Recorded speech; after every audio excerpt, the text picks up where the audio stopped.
Hello, everyone, and welcome to Beneath the Silence, Healing the Wounds of Betrayal Trauma. Want to give a warm welcome back to those who have watched or listened to my podcast in the past, and a warm welcome to those who may be new to the podcast. Thank you for being here, and I really appreciate you, and I hope you find something from today's podcast that will help you in your healing journey, or if you are a professional in the field, help you in doing what you're doing. What you're doing matters.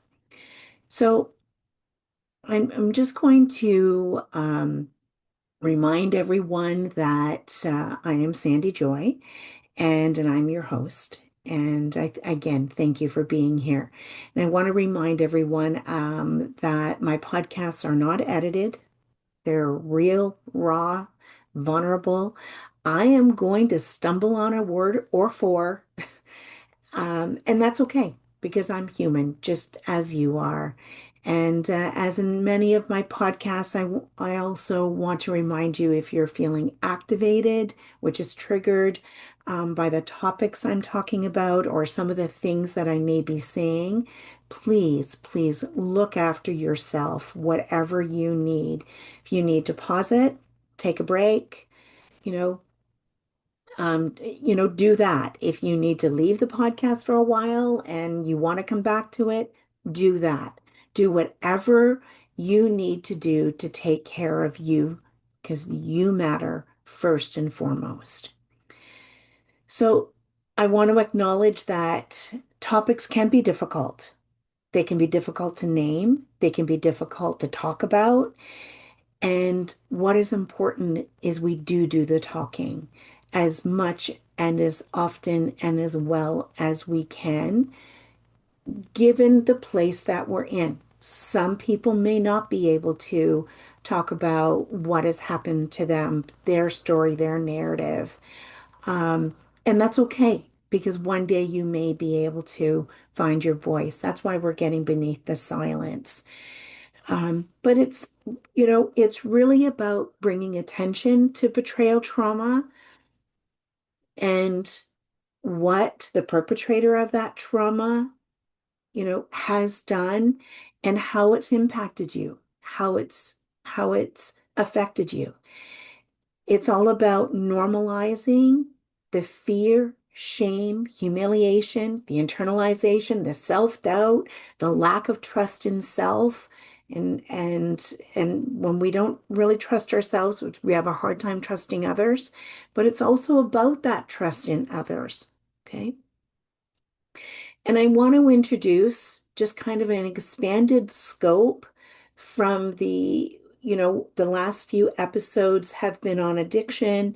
And so today, what I'm going to talk about is betrayal trauma that may occur within the helping relationships. So whether that is a therapist, a counselor, a coach, like whether that's a life coach or an athletic coach, doctors, other professionals entrusted with your care, your guidance, or guiding you, and an authority figure, because when they're an authority figure, there's already a power imbalance. Okay.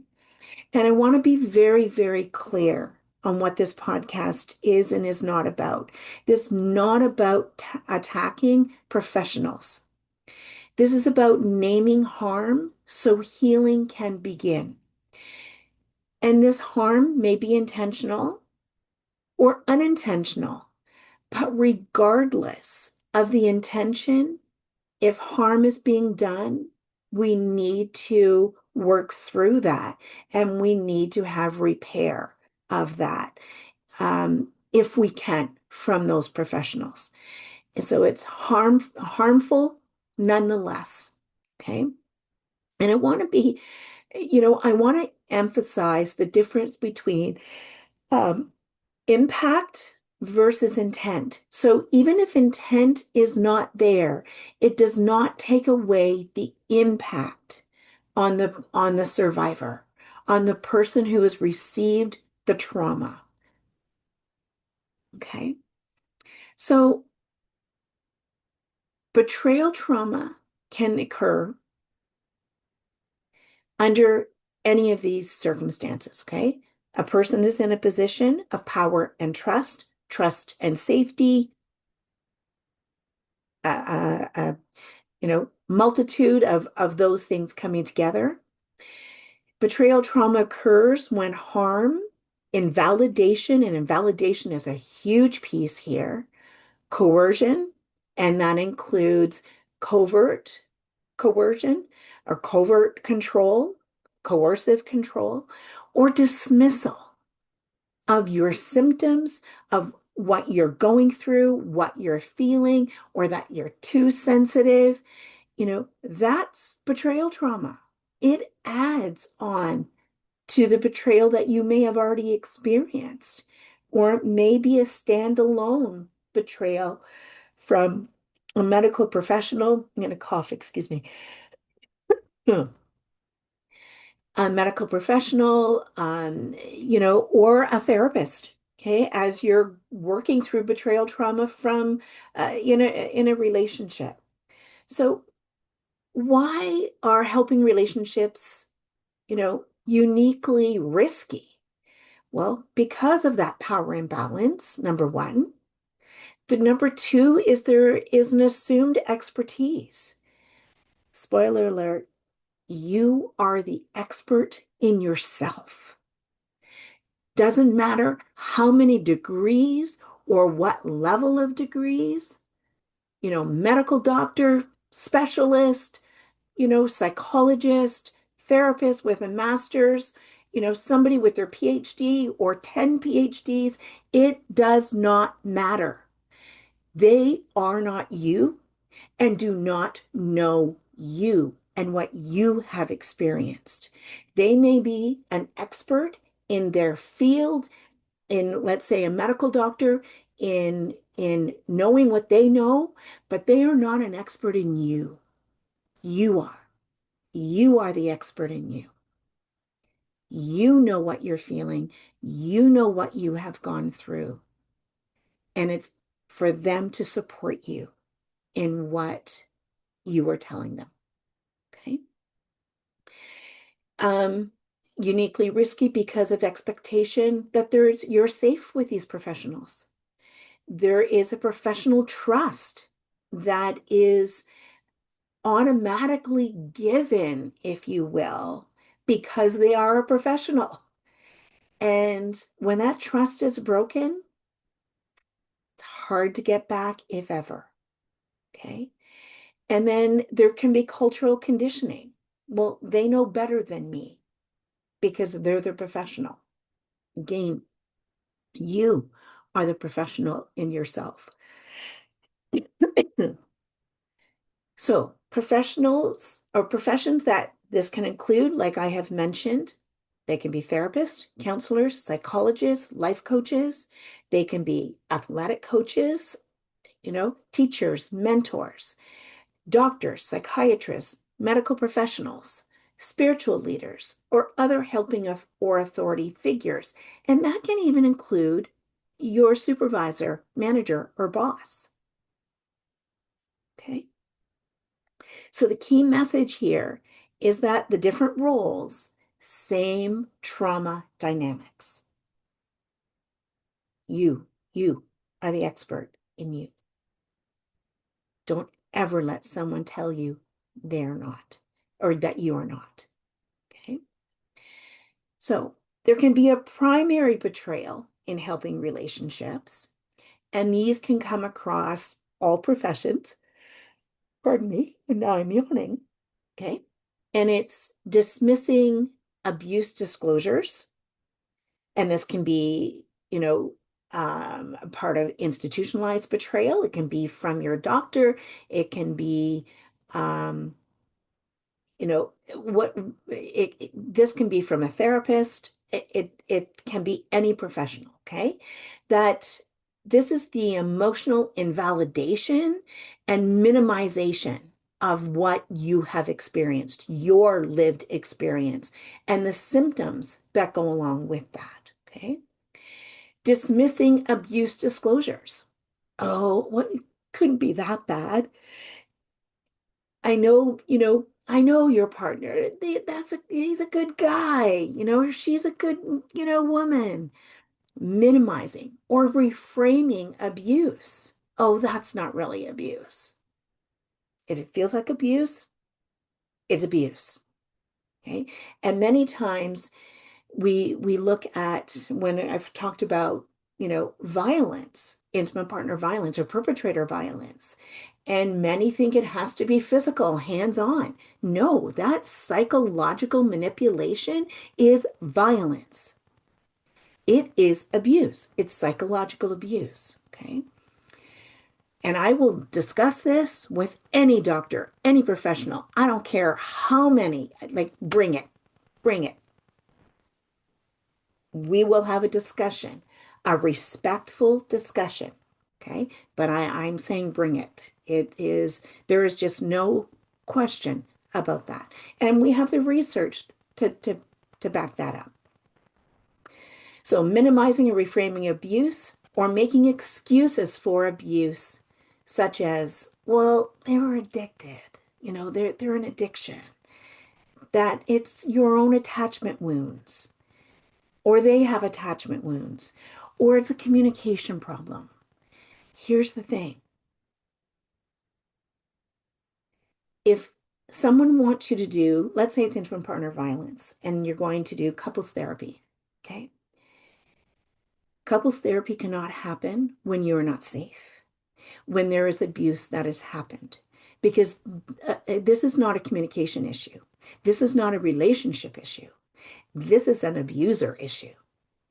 And the abuser must get help. You can get your own help for that healing journey.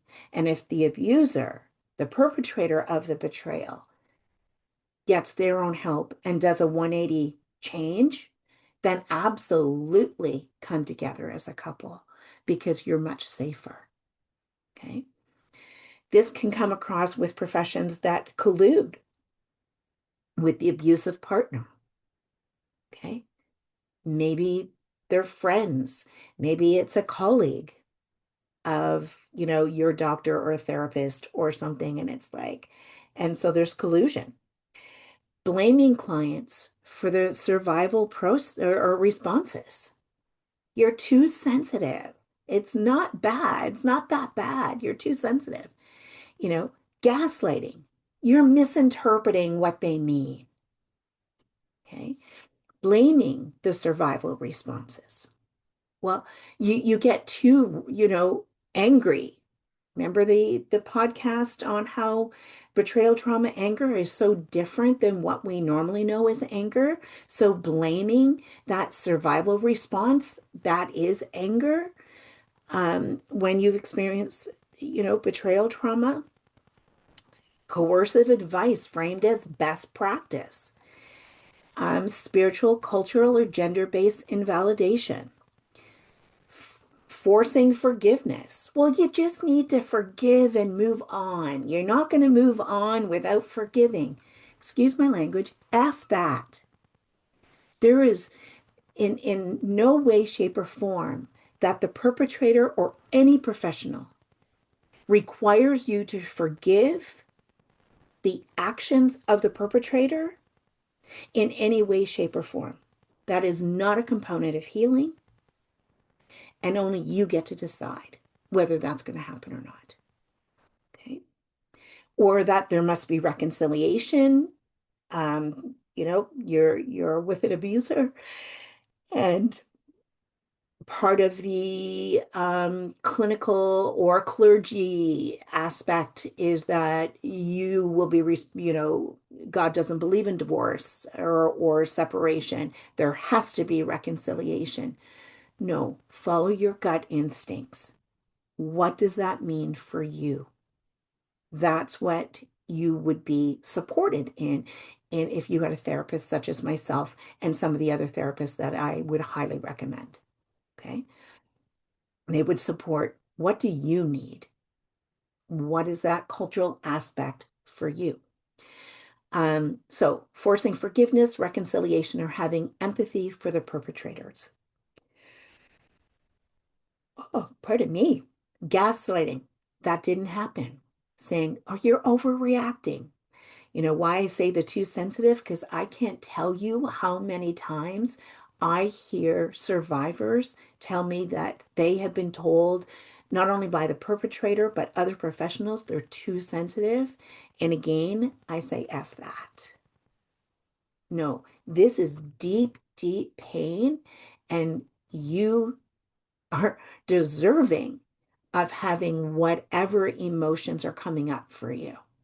They're real and they need to be validated. Okay. There could be boundary violations by these professionals, emotional boundary violations, sexual, financial, ethical. Can be medical gaslighting or dismissal of symptoms. So I'm going to give you an example of my own. And this happened a few times. And back in 1998, I became very, very ill and I ended up in a wheelchair, which lasted 14 and a half years.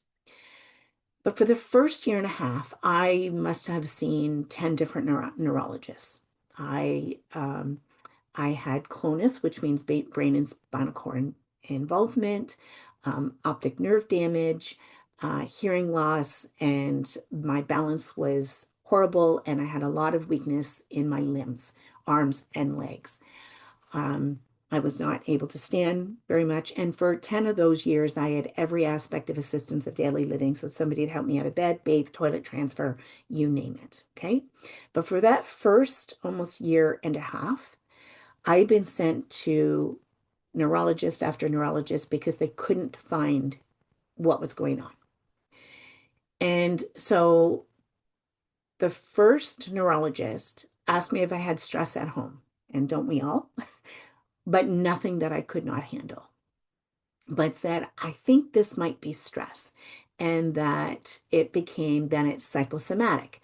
So I asked for a second opinion. Well, of course, you have to have a referral when it's a specialist.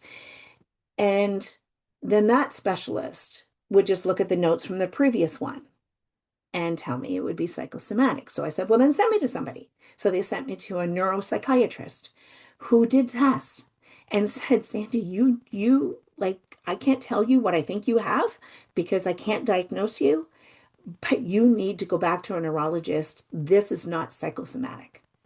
You have things going on. So then I would be sent to a few more neurologists. And then they tell me it's psychosomatic because they just followed the notes of the previous people, but ignored the neuropsychiatrist. Keep that in mind. So eventually I was sent back to the neuropsychiatrist. I kept saying, well, then send me back. I want to be out of this freaking chair. I want my strength back. I want my normalcy back. I want to drive again. I want to be the mom and wife that I was. I didn't want to have all this help, the strangers coming in to get me out of bed and bathe and toilet. It was humiliating. Your dignity goes in the toilet. Neuropsychiatrist says, Sandy, I'm going to use the word MS or multiple sclerosis, but I can't diagnose you. But you've got to go back to the MS clinic. So eventually I was diagnosed with secondary progressive MS. Now here I am. It ended up being a misdiagnosis. 14 years later, I was sent to a gastroenterologist because my doctor thought I had a scope. And so, where I'm going with all this is the gaslighting, the dismissal of my symptoms. Anyway, gastroenterologist went to have a scope because my doctor thought I had a bad ulcer. And he wanted my history, wanted to know why the wheelchair, wanted my history, wanted family history. And then he said, I don't think you have MS. And I said, I don't think you're a neurologist. And I was so frustrated with doctors at this point. And I'd been going to the MS clinic at St. Mike's for years.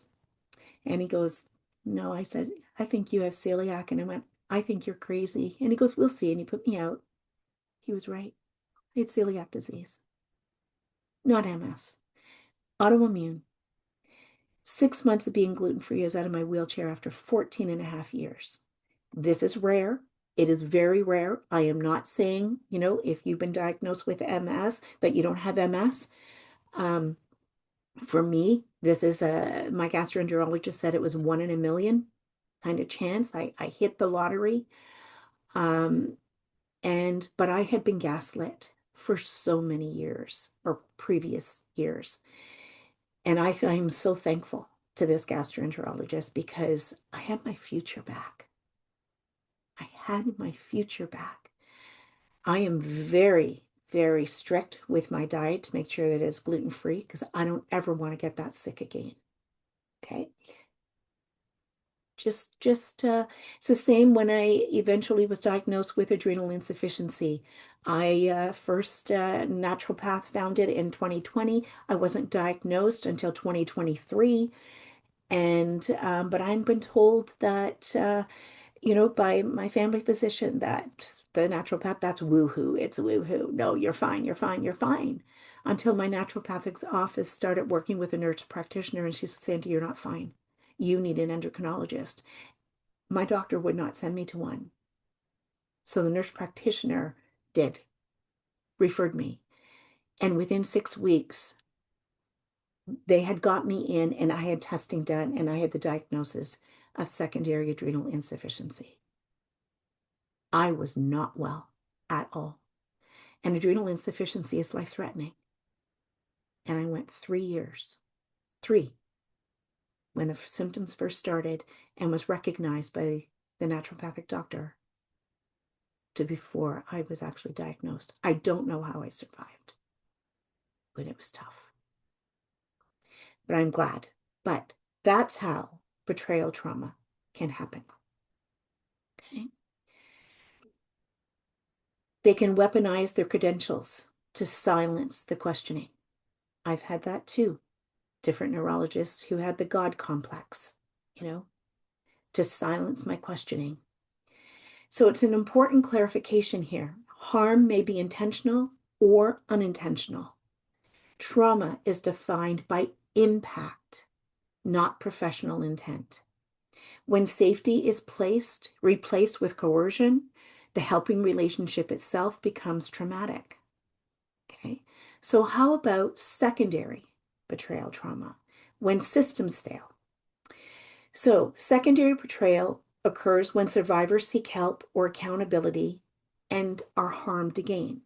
And these common experiences are not being believed, again being minimized, being dismissed, being subtly blamed, institutions protecting reputations of other professionals, licensing bodies or organizations prioritizing risk management over care, colleagues closing ranks, doctors reading a patient's file creates biases, already rather than creating their own opinion or thoughts based on test results and the patient's symptoms. I am very clear. I want every medical report to be in my central file because in Canada it looks a little different than I know any of you in the United States. I want to be very clear because I want my records. I want to know what doctors are saying about me. Not trauma-informed responses from institutions. So I'm going to give you another example going through the court process with my ex-husband, all kinds of betrayal through there, and fraud, not only by my ex-husband, but by his lawyer. He was reported to the Law Society in Ontario, and there was fraud, evidence, written documents, brought the receipts. And this person, this lawyer, was not reprimanded in any way, shape, or form, other than he had to read a paragraph on an ethics part. That's it. No fine, no suspension, no compensation, nothing. That is a part of institutionalized betrayal trauma. That is even though it wasn't my lawyer doing it, I was betrayed by a professional in the field because of fraud. So why is this so damaging? It reinforces betrayal blindness, deepens shame and isolation. It teaches survivors even help isn't safe, and damages future help seeking. So I'm going to talk about as well, and I think I've talked about this already, the first couples therapist that my ex and I went to before we were exes, um, with his, and I didn't know about the sex addiction at this point. I only knew about the porn addiction. And she just said, well, why, Sandy, it's not so bad. Why don't you just do it with him? Watch it with him. And I was horrified because it went against every ounce of my moral fiber. And I was already working in the field, helping women who have been human trafficked, rape, sexual assault. Like I was just horrified that this was said to me. I've had, reports from several different people, who have sought help, about being minimized, being told that they're just codependent. That's more betrayal. That's secondary betrayal. Okay. So why does it hurt so bad? Let's look at the science. This is the power. So the power, discrepancy and the dependency on the professional, amplifying nervous system injury. This is attachment injury and then nervous system confusion and help and harm from the same source. We're seeking help, but we're harmed from the same source. And this is the moral injury and loss of faith in the systems. There's many people that will not, especially will not go back to, medical professionals, etc., especially if they're from marginalized populations, because marginalized populations have a heavier rate of betrayal trauma, including by professionals. And so they just, I'm not going, and then they're risking their lives because they're not believed, they're not listened to, etc. Can you tell I'm really passionate about this topic? Okay. There's internalized self-doubt. Like if they're the expert, then what's wrong with me? Maybe I'm wrong. Maybe my symptoms are in my head. Like it really makes you second guess yourself. And this links to us to then complex trauma symptoms, because that's what happens. We experience complex trauma of that, extended hypervigilance, the collapse, avoidance of future care, and profound loss of trust in across the board professions. It's these, what I'm going to talk about next are signs that a helping relationship may be unsafe. And you may have picked up on what I've already talked about, some areas, but these are red flags, okay? Across professions.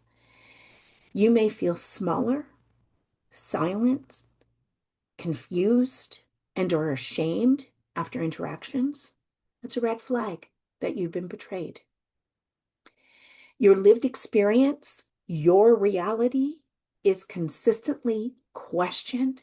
Remember, you are the expert in you. No one else is you. You feel pressure to comply rather than consent. Boundaries are dismissed or reframed. You feel responsible for protecting the professional so we don't report. The therapist, years ago, I never reported. I was not in the frame of mind at all to do so. I know I hurt. And then when I found it, when I had the D-Day, within a like year later, um, of that, found out about the sex addiction and how bad the pornography was, that it was an actual porn addiction, and then found out about the sex addiction and the financial abuse and all of that. I was not good in any way, shape, or form. And it took me 4 years of my own healing work and then I just thought too many years had passed. Okay. Um, You feel, yeah, you are afraid to speak up or ask questions. You feel worse over time without repair or accountability. So, an important distinction here is discomfort can be part of growth. Unsafety is not. Therapy or medical appointments may be uncomfortable, but they should never feel unsafe, coercive, or degrading. And if they do, those are huge red flags that you've experienced betrayal trauma, whether that's primary or secondary betrayal by the professional. So, how do we heal? The first step is validation that this is not your fault. Always in betrayal trauma, the 100% fault is on the perpetrator. 100%. Naming the harm restores reality. Name it. It's okay to name it.